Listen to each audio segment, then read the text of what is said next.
نیچے کے خزانے نکال لے، پہاڑوں کو کھود کے اس کے خزانے نکالے، لیکن اگر اس نے اپنے آپ کو گندا کیا تو ناکام ہے۔ سمجھے ہو کہ یا اللہ تیری اتنی قسمیں ہیں، بات تو سچی ہے، بات تو سچی ہے۔ پھر اللہ کہتا اچھا نہیں، میں صرف قسم نہیں اٹھاتا ہوں، میں گواہ بھی پیش کرتا ہوں، میں گواہ بھی پیش کرتا کہ میری بات سکہ بند ہو جائے، پھر تو اگر برباد ہو تو دیکھ کے برباد ہو۔ کذبت ثمود بطغواہا، تم سے پہلے ایک قوم آئی تھی۔ اللہ نے ایسی قوم کا ذکر کیا سورت میں جن کے آثار مٹ نہیں سکے۔ قوم عاد ہلاک ہوئی، آثار کوئی نہیں ہے۔ عرب کے علاقے میں، عرب سے بات ہو رہی ہے، ویسے تو مصر میں فرعون کے آثار موجود ہیں، تو یہاں عرب سے بات ہو رہی ہے، تو عرب میں صرف ایک قوم سمود ہے جن کے آثار واقع ہیں تبوک سے چل کر اردن تک، ان کے محلات، ان کے گھر، ان کے شہر پہاڑوں کے اندر۔ تو اللہ تعالیٰ نے کہا دیکھو میں تمہیں گواہ کے طور پر تبوک کی وادی سے لے کر عمان اردن تک ایک قوم آباد تھی جنہوں نے ایسے ہی میری بات کو جھٹلایا اور اپنے نفس کے غلام بنے اور اس سے اپنے آپ کو گندا کیا اور اب تزکیے کو بھلا دیا، تو پھر تیرے رب نے ان پر عذاب کا کوڑا برسایا اور انہیں صفحہ ہستی سے مٹایا، اور اللہ کو کسی کی کوئی پرواہ نہیں ہے۔ تو اب میرا اے بندو میرا مضمون مکمل ہو گیا ہے کہ میں نے قسمیں بھی اٹھائیں، میں نے گواہ بھی پیش کیے کہ اپنے آپ کا تزکیہ کرو گے کامیاب ہو، نہیں کرو گے ناکام ہو۔ تو بھائیو تزکیے کا سبب کیا ہے؟ وہ اللہ کا دین ہے۔ دین سبب ہے تزکیہ کا، یعنی نفس کی اصلاح کا ذریعہ دین ہے۔ دین کون لاتا ہے؟ بادشاہ لاتے ہیں، صدر لاتے ہیں، وزیر لاتے ہیں، سیاستدان لاتے ہیں۔ تو قرآن بتاتا ہے کہ نہیں، یہ لوگ نہیں لاتے، دین انبیاء لے کر آتے ہیں، نبی دین لے کر آتے ہیں۔ تو تزکیہ بنیاد ہے کامیابی کی، اور دین سبب ہے تزکیہ کا۔ دین کے بغیر تزکیہ، پاک دامن ہونا، پاک صاف ہونا، عربی کا لفظ ہے، مشکل نہ ہو، سر سے لے کر پاؤں تک وجود اللہ کی نافرمانی سے صاف ہو جائے۔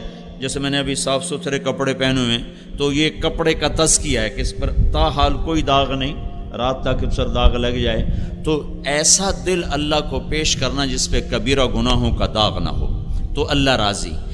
یہ دل جو تزکیہ جو پاک ہوگا، یہ جان جو پاک ہوگی، یہ روح جو پاک ہوگی، اس کا سبب دین ہے۔ دین لا الہ الا اللہ محمد الرسول اللہ، یہ اس کی ابتدا ہے، یہ اس کی ابتدا ہے، اور حسن اخلاق اس کی انتہا ہے۔ مل اسلام، ایک شخص نے پوچھا مل اسلام یا رسول اللہ، اسلام کیا ہے؟ تو آپ نے کہا توحید و رسالت کی گواہی اسلام ہے۔ اسلم تسلم، نماز روزہ حج زکوٰۃ۔ پھر وہ پوچھتا ہے تو سب سے اعلیٰ درجے کا مسلمان کون ہے؟ اسلام، اور یہ اسلام کی ابتدا ہوگی، کلمہ نماز روزہ حج زکوٰۃ۔ پھر وہ پوچھتا ہے سب سے اعلیٰ درجے کا مسلمان کون ہے؟ تو آپ نے فرمایا جس کے ہاتھ اور زبان سے دوسرے مسلمانوں کی عزت آبرو محفوظ رہے، وہ سب سے اعلیٰ درجے کا مسلمان۔ تو یہ لا الہ الا اللہ محمد رسول اللہ سے شروع ہو کر اوروں کے لیے سکھ بن جانا، راحت بن جانا، یہ سارے کا سارا دین ہے جو 30 سپاروں میں اور 10 لاکھ حدیثوں میں بکھرا ہوا ہے۔ یہ دین کیسے آتا ہے؟ کون لاتا ہے؟ کیا طریقہ ہے جس سے کہ لوگوں کے اندر پاکیزگی پیدا ہوتی ہے؟ یہ دین آدم علیہ السلام سے لے کر ہمارے نبی پاک صلی اللہ علیہ وسلم تک 1,24,000 نبی دین لے کر آئے، اور دین کو لانے کا، دین کو زندگی میں اتارنے کا طریقہ لے کر آئے۔ تو اب ہم اپنے نبی کے بارے میں پڑھتے ہیں تو اللہ تعالیٰ ان کی تعریف کرتا ہے، یہ کئی جگہ پر آیا، میں صرف ایک آیت ہوں، هو الذی بعث فی الامیین رسولا منہم یتلو علیہم آیاتہ ویزکیہم قد افلح من زکاہا۔ جس نے اپنے آپ کو پاک کیا وہ کامیاب۔ پاک کرنے والا کون ہے؟ روح کا دھوبی، روح کو دھونے والا کون ہے؟ میں وہ رب ہوں۔ میں کون ہوں؟ هو الذی، میں وہ رب ہوں، میں وہ اللہ ہوں جس نے تمہارے اندر ایک نبی بھیجا، جس نے تمہارے اندر ایک رسول بھیجا، وہ کیا کرتا ہے؟ وہ تمہیں قرآن پڑھ کے سناتا ہے، اور کیا کرتا ہے؟ وَيُزَكِّيهِمْ، یہ تمہارا تزکیہ کرتا ہے، تمہیں پاک کرتا ہے، اور کیا کرتا ہے؟ وَيُعَلِّمُهُمُ الْكِتَابَ وَالْحِكْمَةَ، یہ تمہیں قرآن بھی سکھاتا ہے اور تمہیں اخلاق بھی سکھاتا ہے۔ یہ تو گویا یہ آیت، اس آیت نے بتایا کہ تزکیہ کا کام انبیاء کا ہے، تزکیہ کے بغیر کامیابی نہیں، اور تزکیہ انبیاء کے بغیر ہوتا نہیں۔ آدم علیہ السلام سے ہمارے نبی تک کوئی بادشاہ دین نافذ کرنے نہیں آیا، کوئی صدر وزیر دین کے لیے نہیں بھیجا گیا، نبی بھیجے گئے۔ ہاں، بعض نبیوں کو اللہ نے بادشاہ دے، سلیمان علیہ السلام کو بادشاہ دے دی، مانگی دے دی۔ داؤد علیہ السلام کو حکومت، 2 باپ بیٹے ہیں نبیوں میں جو حکمران بنے ہیں، بادشاہ بنے ہیں۔ یوسف علیہ السلام وزیر بنے ہیں، اور باقی جو انبیاء ہیں وہ فقیر درویش۔ سب سے پہلا رسول جس کے اوپر پوری، پہلے بھی رسول آئے لیکن چھوٹی کتاب ہے، بڑی کتاب مکمل جس پر آئی موسیٰ علیہ السلام ہے۔ ان کا حال یہ ہے کہ وہ ایک ٹاٹ ہے، دن میں اس کے اوپر بکری کو چارہ ڈالتے ہیں، اور جب شام ہوتی ہے تو اسی کو صاف کر کے بچھا کر اس کے اوپر میاں بیوی دونوں سو جاتے ہیں، پانی ہے، میاں بیوی سو جاتے ہیں، اور رسول کس کی طرح بن کر آئے؟ فرعون کی طرح۔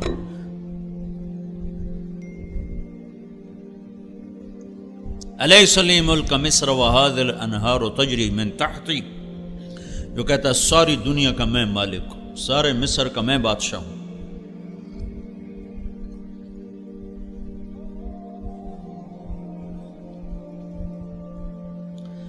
اور ابراہیم علیہ السلام بھی دعا کر ربنا وابعثہم رسولا منہم یتلو علیہم آیاتک ویعلمہم الکتاب والحکمت ویزکیہم۔ ابراہیم علیہ السلام نے دعا کی، یا اللہ ایک نبی بھیج جو آنے والی نسلوں میں آئے، میری اولاد میں سے ہو، اور وہ آ کر کیا کرے؟ وہ ویزکیہم، قد افلح من زکاہا، ویزکیہم، جو آ کر ان کو پاک کرے گناہوں سے اور منور کرے، روشن کرے فرمان برداری سے۔ یا اللہ ایک رسول بھیج۔ یہ دعا 4000 سال کے بعد قبول ہوتی ہے، اور اللہ کا نبی وہ تشریف لا کر کہتا انا دعوت ابی ابراہیم و بشرا عیسی ابن مریم، میں ہوں اپنے باپ کی دعا ابراہیم علیہ السلام کی دعا ہوں، میں اس دعا کے نتیجے میں آیا ہوں، اور ابراہیم اور عیسیٰ علیہ السلام نے میری بشارت دی، میں اس بشارت، میں وہ بشارت ہوں جو عیسیٰ علیہ السلام نے دی تھی کہ ایک نبی آنے والا ہے، میرے بعد ایک نبی آئے گا جو سارے عالم کو روشن کرے گا۔ تو میرے بھائیو، میری آپ کی کامیابی کی بنیاد یہ روپیہ پیسہ نہیں، یہ ڈگریاں نہیں، ڈاکٹر کا ہاسپٹل چل گیا، اور انجینئر کے نقشے چل گئے، زمیندار کی زراعت چل گئی، سیاستدان کی سیاست چل گئی، وکیل کی وکالت چل گئی، تاجر کی تجارت چل گئی، تو کہتا میں کامیاب ہوں، کامیاب بزنس مین، کامیاب وکیل، کامیاب ڈاکٹر، کامیاب تاجر، کامیاب سیاستدان۔ یہ سب لفظ، یہ ہر جگہ پر کامیابی کا لفظ غلط استعمال ہو رہا ہے، یہ اپنے اصل مفہوم میں استعمال نہیں ہو رہا۔ کامیابی اندر کی پاکیزگی کا نام ہے۔ یہ نبیوں نے کیا، آدم سے لے کر محمد مصطفیٰ صلی اللہ تعالی علیہ وسلم تک۔ جب یہ کپڑا گندا ہو جائے نا، میلا ہو جائے، تو اب اس کو کیا کرنا چاہیے کہ دوبارہ صاف ہو؟ اس کی ترتیب سب کو معلوم ہے۔ اس کو پانی میں ڈالو، تھوڑی دیر یہ پڑا رہے، پھر میل ذرا نرم ہو جائے گی، پھر صابن سے صاف کرو، پھر پانی میں کھنگالو، پھر اسے سکھاؤ، پھر استری کرو، تو یہ دوبارہ صاف ستھرا ہو کر تمہارے سامنے آ جائے گا۔ یہ طریقہ سب کو معلوم ہے۔ روح گندی ہو گئی ہے، اب اس کو دوبارہ استری کر کے صاف کر کے سامنے لانا، کیا کیا جائے؟ تو یہاں آ کر مفکرین، دانشور، مجتہدین، مخلصین کی سوچیں مختلف ہوگی۔ ہر ایک کو اس کی محنت کا اجر ملے گا، جو اخلاص سے دین کی کسی بھی شکل میں لگے گا، بشرطے کہ خلاف شرع نہ ہو، بدعت نہ ہو، اور اللہ اس کے رسول کی ترتیب سے ٹکراتی نہ ہو، اور واقعتاً اس کے بعد اللہ کا تعلق ملتا ہو تو ان سب کو اجر ملے گا۔ لیکن ہمارے ہاں تو جھوٹا نبی بھی چل گیا تو جھوٹے شکلیں کیوں نہیں چل سکتی؟ میں اسلام آباد سے گزرا تو ایک بڑا مزار، لوگوں کا رش، تو میری نظر پڑی بہت بڑا بورڈ لکھا ہوا حضرت پیر بگیاڑ شاہ۔ بگیاڑ سمجھتے ہو نا، بھیڑیا۔ میں سبحان اللہ، قربان جاواں پیر دے نا آتے تو قربان جاواں انہاں مرید آتے جڑے بیڑی ٹھلے انہوں میں بیٹھے پوجی جاندے پیر بگیاڑ شاہ، تو مرید کون ہو سن مڑ؟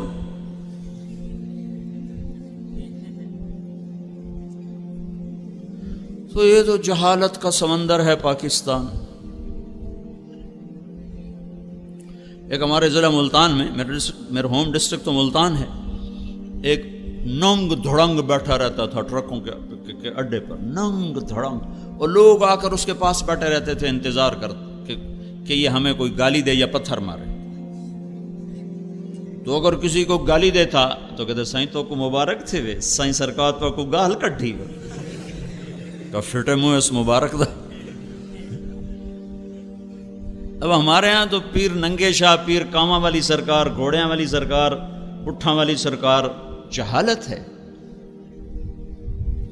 جب دین کا پتہ ہی کوئی نہیں تو جو مرضی سامنے پیش کر دو نمونہ، اور جستجو ہے نہیں، طلب کوئی نہیں۔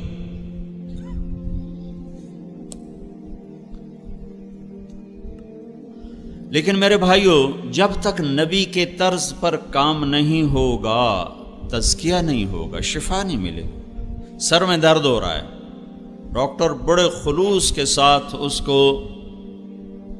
بیسکوپین کھلا رہا ہے، دوائی اندر جا رہی ہے، دوائی جا رہی ہے، سر درد دور نہیں ہوگا، چونکہ بیسکوپین سر درد کا علاج نہیں ہے۔ علاج ہوا ہے، علاج ہوا ہے، مریض نے پیسہ بھی خرچ کیا، ڈاکٹر نے دماغ بھی خرچ کیا ہے، لیکن دوا غلط تجویز کی ہے، علاج نہیں ہوگا، درد بڑھے گا۔ ان پڑھ آدمی اس کو کیا ڈسپرین 2 گھول کے پی لے ٹھیک ہو جائے گا، وہ ٹھیک ہو جائے گا۔ ان پڑھ کے کہنے سے اس نے 2 ڈسپرین گھول کے پی لی تو اللہ اس کو ٹھیک کر دے گا، کیونکہ علاج صحیح ہوا ہے۔ تو اب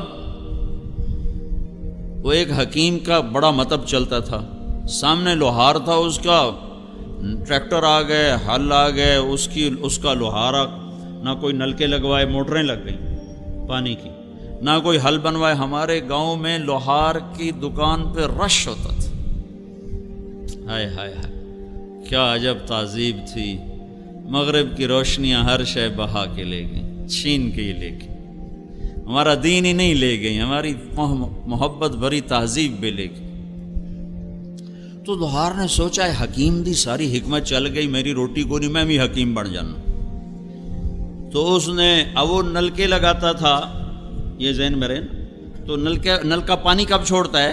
جب اس کی بوکی خراب ہو جائے، یاد ہے نا؟ اب پرانا زمانہ ہوتا تو اس کے ایک چمڑے کی بوکی لگتی تھی، تو اس نے 2-4 بوتلیں رکھ لیں، رنگ نیلے پیلے ساوے کر کے، تو اتنے پٹھے سے دنا لے کے بہ گیا۔ تو دیہاتوں میں تو ہر کوئی ڈاکٹر ہوتا ہے، چاہے جڑا مرضی پھٹا لاتے بہ جاوے۔ تو وہ ایک عورت نے دیکھا بھائی کوئی نواں حکیم آ کے بیٹھا، وہ سیدھے اس کے پاس آ گیا، اور دیہات میں تھا میرا ہاتھ ویک، اور نہ بس وہ ایک چلا ہوا میرا ہاتھ ویک۔ پہلے ہوتے تھے نباس جو یہاں ہاتھ رکھ کے بولتے چلے جاتے تھے۔ حکیم حنیف اللہ مرحوم ہمارا ملتان کا آخری آدمی تھا اس علم کا۔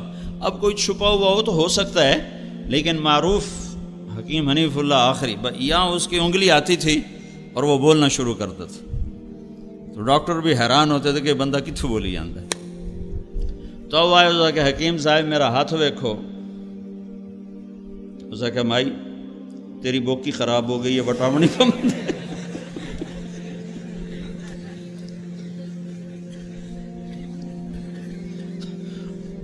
پاکستان ایسا ملک ہے کہ اتنے بوکی خراب حکیم بھی چل جاتا ہے،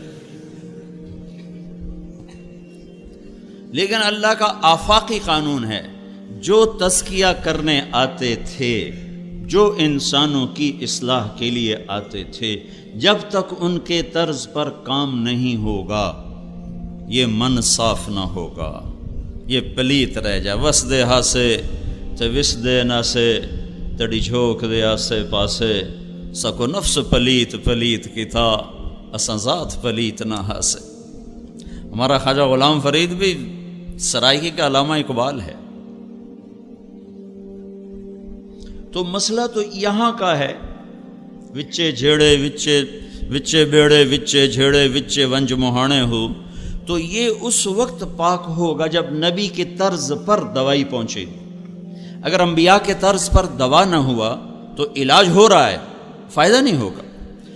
تو اب مخلصین، مجتہدین، مفکرین سب نے اپنے اپنے طرز پر کوشش کی کہ یہ ہونا چاہیے، یہ ہونا چاہیے، یہ ہونا چاہیے، اور اب بھی ہو رہی ہیں دین کے نام پر کوششیں، جس میں ایک جو واضح اور نمایاں ہے وہ ایک بہت بڑے طبقے کا ذہن ہے کہ طاقت ہاتھ میں آ جائے تو ہم دین نافذ کر دیں گے۔ یہ ایسے ہی کوئی یوں ڈاکٹر کہے میرے ہاتھ میں ڈنڈا آ جائے تو میں مریض دی ٹی بی ٹھیک کر دس کہ میں ہک مارنا وہ اگلا پچھلا برابر، اگے ساس وہ اوکھا ہے ہکے نال وہ ٹپ جاونے پار۔ وہ ایک آدمی چوڑیاں بیچنے جا رہا تو ایک جٹ نے لاٹھی مار کے پوچھا اے کی اسے کہ ایک اور مارتا کشا ہی کوئی نہیں۔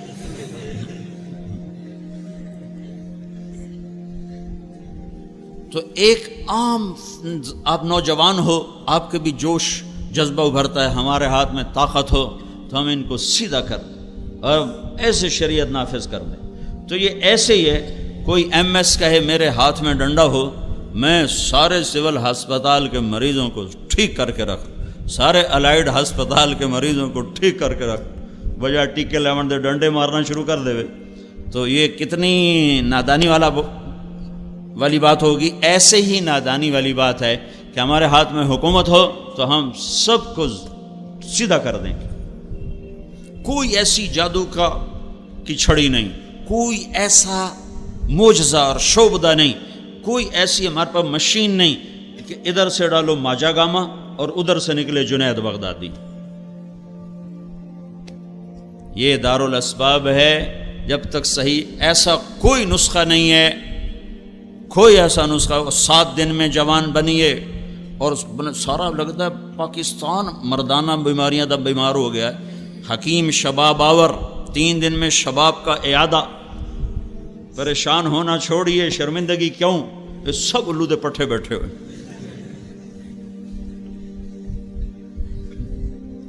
کوئی ایسا شعبہ میڈیکل سائنس میں کوئی نہیں ہے جو کسی پیچیدہ مرض کو یوں ٹھیک کرتا۔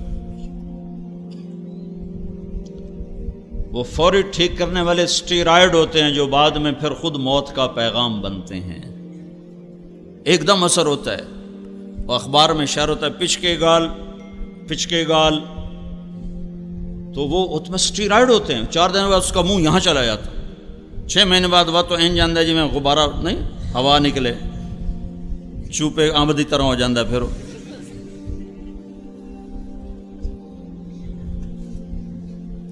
ہمارے ہاتھ میں طاقت ہو ہم سب کو سیدھا کر دیں، نہیں کر سکتے،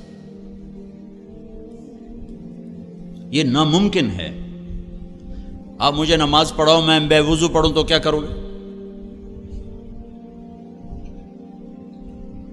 سینٹر ماڈل اسکول سے میں نے میٹرک کیا، ہمارے آگے وارڈن، ہاسٹل وارڈن طالب صاحب مرحوم، بہت شفیق استاد، ہماری خیر خواہی چاہتے تھے، تو انہوں نے نماز کمپلسری کر دی، مغرب عشاء میں حاضری ہوتی تھی، 2 نمازوں میں حاضری ہوتی تھی سلام پھرنے کے بعد، تو لہٰذا ہر کوئی کوشش کرتا تھا بھئی ہوں نماز پڑھنی۔ تو عشاء کی نماز میرے برابر میں میرا روم میٹ اور بالکل ہمارے ساتھ بستر، تو اس نے آ کر میرے قریب عشاء کی نماز کی نیت باندھی، 4 رکعت نماز فرض واسطے طالب حسین دے، اللہ اکبر۔